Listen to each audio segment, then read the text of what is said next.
Un génomix a la plus grande base de données d'animaux limousins génotypés. Un génomix reçoit 150 à 200 échantillons par semaine, un peu plus de 10 000 par an. Un génomix a été créé en 2010 à l'initiative des éleveurs, l'association Airbook Limousin, donc une association d'éleveurs, ainsi que France Limousin Sélection, qui est l'organisme de sélection de la race limousine. Aujourd'hui, on est une équipe de 5 spécialisés en génomique, avec 2 doctorants en bioinformatique et génétique, ainsi que des ingénieurs pour produire des tests génomiques de prédiction du potentiel génétique des animaux. Donc on intervient partout où il y a de la race limousine, donc essentiellement en Europe, mais également donc en Amérique du Sud, en Nouvelle-Calédonie, et voilà, et donc ça représente 30% de notre activité qui est faite à l'export.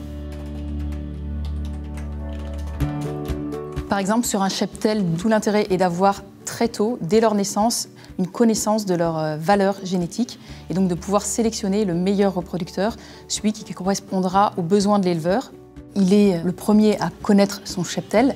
On lui apporte un outil qui va lui permettre de fiabiliser son choix. On aura une information précoce et précise.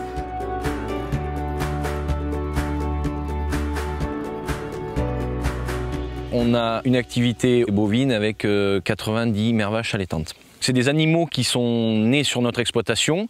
On réalise des prélèvements de façon justement à être bien sûr des critères que l'on recherche et des critères dont ils sont porteurs.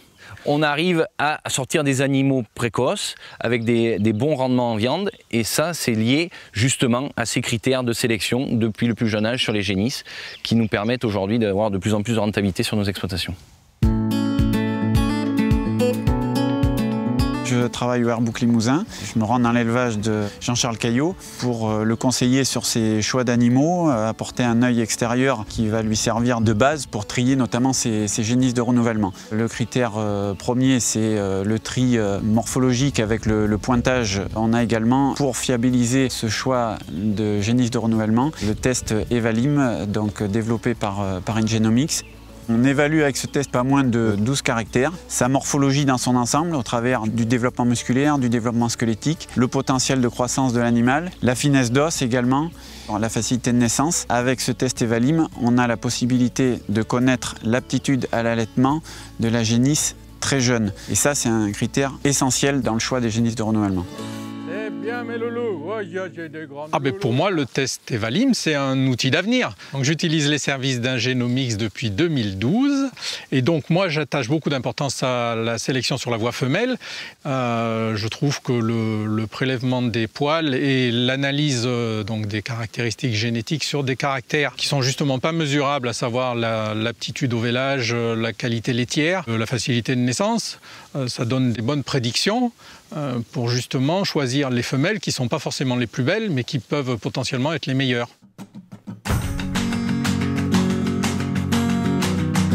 Le test permet aussi de vérifier la filiation de l'animal pour connaître sa généalogie précisément. Et on va chercher aussi des gènes d'intérêt, tels que le caractère culard ou le caractère sans corne, ainsi que certaines anomalies génétiques. On est basé au pôle d'Hanau, ce qui nous permet de collaborer avec toutes les structures du pôle de l'Hanau. Les animaux qui sont à la station de l'Hanau sont là pour être évalués.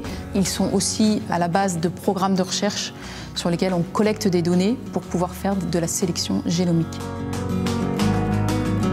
Le test génomique, c'est le moyen le plus simple, le plus efficace et le moins cher pour accélérer le progrès génétique. Donc ça m'a permis de gagner du temps et de ne pas garder trop longtemps des vaches qui ne sont pas bonnes productrices en réalité. C'est vraiment qu'on connaît la valeur de l'animal tout de suite.